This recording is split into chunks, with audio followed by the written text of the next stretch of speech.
দক্ষিণ পশ্চিম বঙ্গোপসাগরে তৈরি হওয়া ঘূর্ণিঝড় দিটওয়া দাপট দেখিয়ে এবার উপকূলের খুব কাছাকাছি পৌঁছেছে।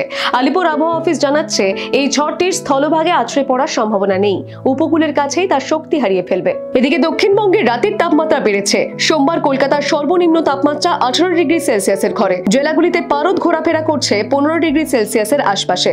দিন ও রাতের তাপমাত্রা আপাতত স্বাভাবিকের কাছাকাছি থাকলেও শীতের আমেজ কিছুটা কমেছে। আগামী 24 থেকে 48 ঘন্টায় এমনই আবহাওয়া থাকবে। তবে আলিপুরের পূর্বাভাস অনুযায়ী মঙ্গলবার থেকে পরের 3 দিনে অন্তত 3 ডিগ্রি সেলসিয়াস কমতে পারে তাপমাত্রা। উইকেন্ডে কলকাতার পারদ নেমে আসতে পারে 15 ডিগ্রিতে। পশ্চিমের জেলাগুলিতে তা কমতে পারে 11 ডিগ্রি সেলসিয়াস পর্যন্ত। উত্তরবঙ্গেও শুষ্ক আবহাওয়া বজায় থাকবে। দার্জিলিং এর তাপমাত্রা 7 ডিগ্রি সেলসিয়াসের ঘরে। কোচবিহার, জলপাইগুড়ি, আলিপুরদুয়ারে কুয়াশার সম্ভাবনা বেশি। উইকেন্ডে পাহাড়েও কুয়াশা বাড়তে পারে। আজ সারাদিন মূলত আকাশ পরিষ্কার থাকবে। বেশিরভাগ সময় কোথাও আংশিক মেঘলা থাকতে পারে। তবে এই সপ্তাহেই আবারও শীতের আমেজ ফিরে আসতে পারে দক্ষিণবঙ্গে। Bureau report, the world news.